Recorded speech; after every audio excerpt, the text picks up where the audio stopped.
It's by far the creepiest or spookiest scene that Tolkien's ever written.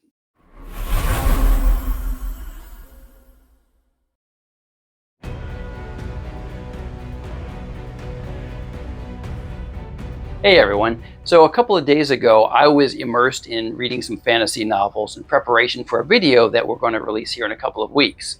And I was rereading some Tolkien, and I came upon this one scene that I've read many times, but every time I read it, it strikes me just how legitimately scary the scene is. It's outright creepy. And it got me thinking, it is Halloween, it's spooky season, so I thought it would be fun to share a couple of scenes that have always stuck with me, that they're written in such a way that it could have been written by H.P. Lovecraft or even Stephen King. So with that, here are 3 scenes I think are Halloween worthy, written by none other than J.R.R. Tolkien.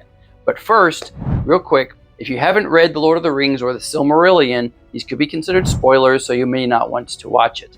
The other thing is one of the scenes we're going to talk about comes from the second age of Tolkien's work in the Silmarillion. And if you're watching Rings of Power, which I am not, I haven't gotten around to it yet, this might spoil something that they may be planning on covering too. So if you're watching Rings of Power, you may not want to watch the last one, but I think it's by far the creepiest or spookiest scene that Tolkien's ever written. Number 1, the Paths of the Dead.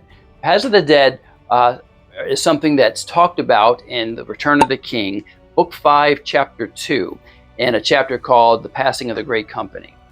In this scene, Aragorn this is after Helm's Deep, and he needs to get from Rohan south into Gondor as fast as possible. And the fastest way he recognizes is through something called the Paths of the Dead, which is an underground road that goes underneath the White Mountains. The thing is, they're called the Paths of the Dead because the living have not been able to cross it for a long time. And the reason why is because they're haunted. You see, the story is told that once upon a time, back in the time of Isildur, that there was one of the fights with Sauron. The men of the mountains that lived there had promised or sworn fealty to Isildur and the king of Gondor.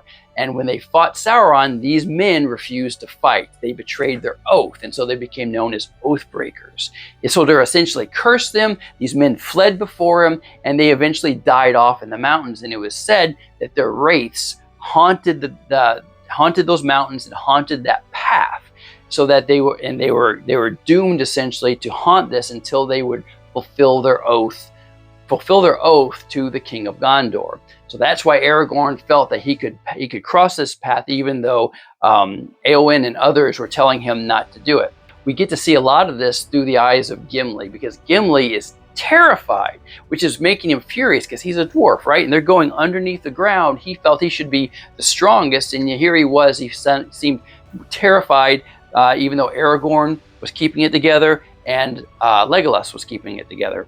The descriptions that are given of the terror that's mounting on Gimli are truly, truly frightening. Shortly after beginning their journey on the Paths of the Dead, Gimli finds himself being overwhelmed by terror.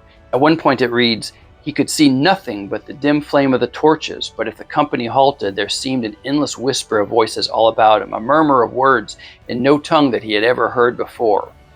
So the company keeps going, and the passage takes a couple of days to come across a dead body of someone who had tried to pass before and couldn't. And Aragorn challenges the unseen hosts around them. After issuing a challenge to the host to let them pass, the story continues. There was no answer, unless it was an utter silence more dreadful than the whispers before. Then a chill blast came in, which the torches flickered and went out, and could not be rekindled. Of the time that followed, 1 hour a minute, Gimli remembered little. The others pressed on, but he was ever hindmost, pursued by a groping horror that seemed always just about to seize him. And a rumor came about him like the shadow sound of many feet. He stumbled on until he was crawling like a beast on the ground and felt he could endure no more. He must either find an ending and escape, or run back in madness to meet the following fear. So that setup is really spooky, and poor Gimli is about to lose his mind. And after a few days of traveling, they came to what's called the Stone of Erech. And there at midnight, Aragorn took out a silver horn, blew it, declared himself that he was the king, and it's kind of neat. He called out and asked the invisible hordes following, "Why have you come?" And the Oathbreakers responded with this: "To fulfill our oath and to have peace." Aragorn then told them that he was the heir of Isildur and that their time has come to where they can fulfill their obligations and finally rest. A spooky scene all around, and one that is definitely in the spirit of Halloween. Number 2, the Barrow-Wights. This is from the Fellowship of the Ring, book 1, from the chapter Fog on the Barrow Downs. And this is the scene I was alluding to at the beginning when I was reading. This scene has stuck with me for so long. So to kind of set the stage, remember Frodo, Sam, Merry, and Pippin had left the Hobbit. They had gone through the old forest. They had met up with Tom Bombadil. And Tom Bombadil warned them when they were leaving his area to travel north and then east to avoid the Barrow Downs. The Barrow Downs were tombs of men who used to live there. He said, you don't want to go there unless you have hearts that never falter. Well, as they left, they got disoriented and they wound up exactly where Tom Bombadil told them. But the scene is just absolutely, it is probably one of the creepiest scenes out there that you'll read in any kind of horror book. Frodo gets separated from his companions and he's shouting for them, trying to find them. It's dark and he shouts, help, help. And then he hears a voice. Where are you? He cried again, both angry and afraid. Here, said a voice, deep and cold, that seemed to come out of the ground. I am waiting for you. Frodo freaked out, tried to get away, but found he couldn't move. And then he thought there were two eyes, very cold, though lit with a pale light that seemed to come from some remote distance. Then a grip stronger and colder than iron seized him. The icy touch froze his bones, and he remembered no more. When he awakens, he finds himself essentially in a tomb, lying down, dressed like a prince, with circlets and jewels and things like that on him. And he hears a song, and man, just chills. Cold be hand and heart and bone, and cold be sleep under stone. Could never more to wake on stony bed, never till the sun fails and the moon is dead. In the black wind the stars shall die, and still on gold here let them lie, till the dark Lord lifts his hand over dead sea and withered land. And that's when he finds this long arm reaching out with a knife to kill his companions. And then the subsequent rescue by Tom Bombadil. But the Barrow-Wight scene, I think, is just really chilling. And when you read it, it kind of stands apart from the tone of having just left Tom Bombadil and then heading to Rivendell afterwards. So, of course, they meet the Black Riders then.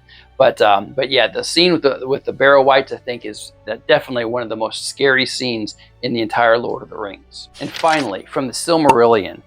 I've read the Silmarillion twice, but it's been several decades, at least 20 years since I read it last. As you may guess, if you haven't read it, or if you have read it, you can definitely empathize. It's a complex, dense book. Tons of stories in there, and there's a lot of stuff. I've probably forgotten 90% of the details of the Silmarillion. I remember Beren and Luthien, I remember the creation story, and of course the fall from grace of Melkor, and the wars with Morgoth, but there's a lot I don't remember. But one scene has just stuck with me, just because it's horrifying, because essentially what it is a scene where Sauron convinces men to become devil worshippers. Let me explain. In the Second Age, Sauron has set up his base of power in Mordor, and he's waging war against men, and the people of Numenor, who actually live on an island out in the west, hear of it. The king, Ar-Pharazôn, decides that he's had enough and he's going to go and defeat Sauron once and for all. And he amasses this huge force that sails away on ships, and they confront Sauron, and Sauron's forces freak out. They take off, and Sauron finds himself pleading for mercy, but he's got a plan, you see. Because Sauron convinces Ar-Pharazôn to bring him back to Numenor as a prisoner. And that's exactly what he does. But Sauron, silver-tongued devil that he is, he begins his campaign of charm. And within 3 years, Sauron becomes a close advisor of the king. And that's not good. What he ends up doing over time, he starts sharing with him secrets that only someone of his spiritual status could know, right? Because Sauron is a spiritual being. And he starts winning over his heart.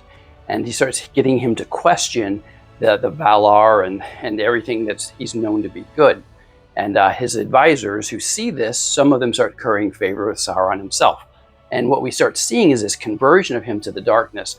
And if you read the Silmarillion, you're well established at this point in the book that, you know, the world was created by Eru, the One, who's called Iluvatar, and the Valar are the good guys, and Melkor, the master of Sauron, is the bad guy. And so it becomes really disturbing when you read the following passage. For now, having the ears of men, Sauron, with many arguments, gainsaid all that the Valar had taught, and he bade men think that in the world, in the east and even in the west, there lay yet many seas and many lands for their winning, wherein was wealth uncounted.